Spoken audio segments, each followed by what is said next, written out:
Bonjour à tous, je suis très heureuse de vous proposer aujourd'hui une vidéo que j'avais envie de faire depuis longtemps sur les blessures. Cette vidéo, elle a pour but tout simplement pour les personnes qui entendent parler des blessures, surtout quand on travaille sur le développement personnel, de savoir ce que c'est qu'une blessure et d'appréhender un peu tout ce cheminement-là. Je me suis inspirée pour faire cette vidéo du livre de Lise Bourbeau, Les 5 blessures qui empêchent d'être soi-même, qui est vraiment très bien. Mon but, c'est pas de faire un résumé parce que je veux vraiment être synthétique et juste vous proposer une première approche sur les blessures. Dans toute la vidéo, je voudrais vraiment, avant de commencer, vous dire qu'à chaque fois que je vais parler des blessures et de tout ce qu'elles peuvent provoquer, vous dire que c'est vraiment avec beaucoup de bienveillance, d'indulgence et de recul qu'il faut prendre ça parce que quand on parle de blessures, on parle de modes de fonctionnement qui ont été mis en place depuis l'enfance pour se protéger. Et ces modes de fonctionnement sont pour la plupart inconscients avant d'en avoir conscience. Donc vraiment, quand je vais parler de quelque chose, voilà, soyez bienveillants, c'est vraiment sans jugement de ma part. Une blessure, qu'est-ce que c'est? Une blessure, ça va être un événement que l'on va avoir vécu dans l'enfance. Ça peut aller de la naissance à, on va dire, 8-9 ans, en règle générale. Et c'est un événement qui va provoquer des blessures. Ces blessures, l'inconscient va les enregistrer. Et à chaque fois qu'on va être dans une situation où on est potentiellement, on peut revivre cette blessure et donc les douleurs et les expériences qui y sont associées, l'ego va mettre en place des masques pour se protéger. Ces blessures, quand elles s'activent, on porte un masque tout simplement parce qu'on n'est pas encore dans l'acceptation de nos blessures. On est dans le jugement et on est dans la culpabilité. Et l'ego, il est là, lui, pour nous empêcher de travailler sur nous-mêmes et pour nous empêcher d'avancer parce qu'il préfère qu'on soit dans notre zone de confort. Même si c'est dans la souffrance, on est dans une zone que l'on connaît. Donc l'ego nous fait porter un masque tout simplement pour, voilà, nous cacher. Quand on prend conscience des blessures que l'on a, après, voilà, on peut mettre le doigt sur ces petites choses-là et on avance petit à petit. Donc quand on souffre d'une blessure et qu'on veut se protéger, on porte un masque. Les blessures, combien il y en a? Il y en a 8 en tout, mais on parle souvent de 5 principales. Donc les 5 principales, c'est le rejet, l'abandon, l'humiliation, la trahison, l'injustice. Auxquelles se rajoutent l'insécurité, l'intrusion et l'impuissance. Donc moi, je vais vraiment vous parler des 5 premières blessures.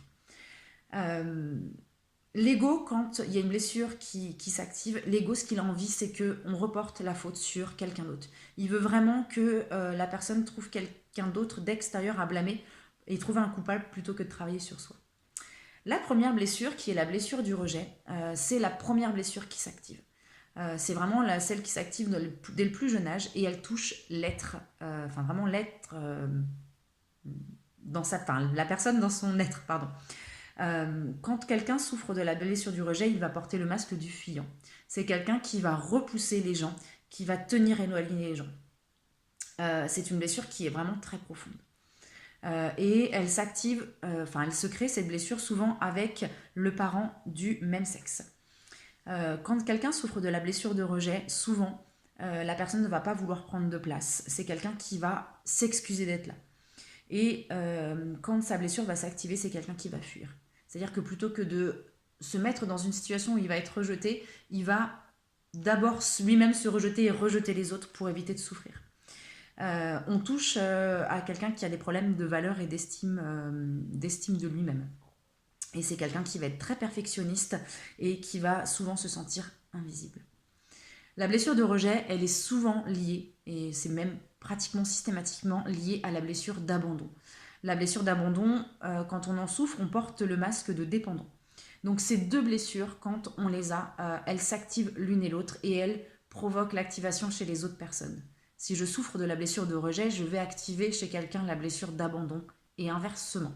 Ces deux blessures qui sont complémentaires et qui sont vraiment qui touchent la personne dans son être. La blessure d'abandon, on touche à quelqu'un qui a été quitté, qui s'est senti laissé, délaissé. Donc c'est quelqu'un qui dans son mode de fonctionnement va plutôt abandonner les autres pour éviter de se sentir abandonné. C'est quelqu'un qui a beaucoup souffert de nourriture affective. Il y a vraiment un manque de ce côté-là. Quelqu'un qui va souffrir de cette blessure et qui porte le masque de dépendant, c'est quelqu'un qui a vu cette blessure par le parent du sexe opposé. Et c'est quelqu'un qui va vouloir tout le temps attirer l'attention. Alors encore une fois, je le dis, dans son mode de fonctionnement inconscient, c'est quelqu'un qui va peut-être vouloir se victimiser pour attirer l'attention. Mais, comme je vous l'ai dit, vraiment avec toute bienveillance, c'est un mode de réaction automatique. C'est quelqu'un qui va pouvoir peut-être dramatiser pour donner de l'importance à beaucoup de choses et qui va être dans des relations de sauveur-sauvé. Et quand il va être dans ce genre de relation, il va être le sauveur pour montrer qu'il a de l'importance. Et c'est quelqu'un qui va avoir besoin de beaucoup d'approbation, de soutien et qui va manquer de confiance en lui. On va parler ensuite des 3 autres blessures qui là vont toucher plus l'avoir. La prochaine blessure, c'est la blessure d'humiliation et la personne qui souffre de cette blessure porte le masque de masochiste.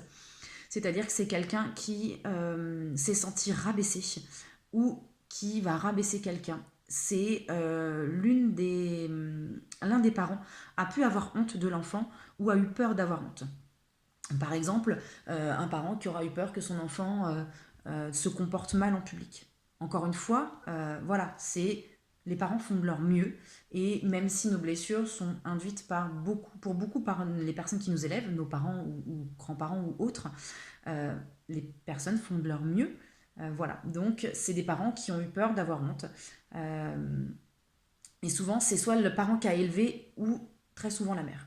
C'est quelqu'un qui peut devenir contrôlant parce qu'il a tellement peur de revivre ce sentiment de honte qu'il va vouloir contrôler lui-même et d'autres personnes dans cette peur d'avoir honte. C'est quelqu'un qui va être souvent dans la difficulté à exprimer ses émotions et qui va vouloir tout le temps contrôler les personnes autour de lui pour éviter d'avoir exprimé ses émotions. Et c'est quelqu'un aussi qui va avoir du mal à supporter la critique. Tout simplement parce que la moindre critique lui fera rejaillir ce sentiment d'être rabaissé. La prochaine blessure, c'est la blessure de trahison. La personne qui en souffre porte le masque de contrôlant. Donc c'est quelqu'un qui s'est senti trahi par l'un de ses parents. Souvent, c'est l'un des parents qui n'a pas tenu une promesse qui a été faite. Et donc le contrôlant, comme on l'appelle, s'est senti trahi, et on est là vraiment sur le problème d'avoir cessé d'être fidèle à quelqu'un. Il s'est senti en infidélité. C'est souvent par le parent du sexe opposé que la personne subit cette blessure. Le contrôlant, il va vouloir prendre de la place, il veut être vu. Parce qu'il est très exigeant et il veut montrer tout ce dont il est capable. Il va toujours vouloir se mettre en avant. C'est quelqu'un qui va avoir beaucoup d'attentes envers les autres, mais également envers lui-même. Il va vouloir tout prévoir, parce que tout doit être rentré dans des cases. Et c'est quelqu'un qui peut devenir agressif si ça ne va pas comme il le voudrait. Et enfin, la dernière blessure, c'est la blessure d'injustice. Et là, la personne porte le masque de rigide. La personne vit une injustice dans le manque de reconnaissance envers lui-même ou envers d'autres personnes sur le mérite de soi. Et c'est quelqu'un qui souffre de cette blessure par rapport à une blessure du parent du même sexe. Et il se coupe de ses ressentis. C'est quelqu'un qui va vouloir toujours être dans le mérite, qui va vouloir toujours prouver ce qu'il a accompli. Dans le travail, ce genre de personne qui souffre de cette blessure va toujours avoir envie de faire la liste de ce qu'il a accompli, comme s'il avait besoin de prouver que son travail a été bien effectué.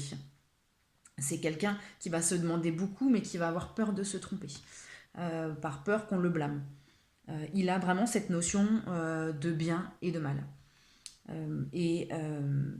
Bien évidemment, c'est quelqu'un qui va vouloir la justice à tout prix et défendre son point de vue pour la justice et qui pense être aimé pour ce qu'il fait. Voilà.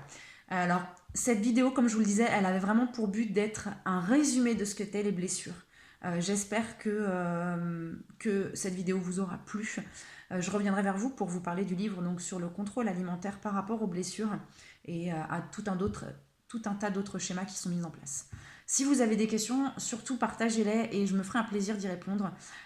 Et je vous souhaite une très belle journée. À bientôt, au revoir.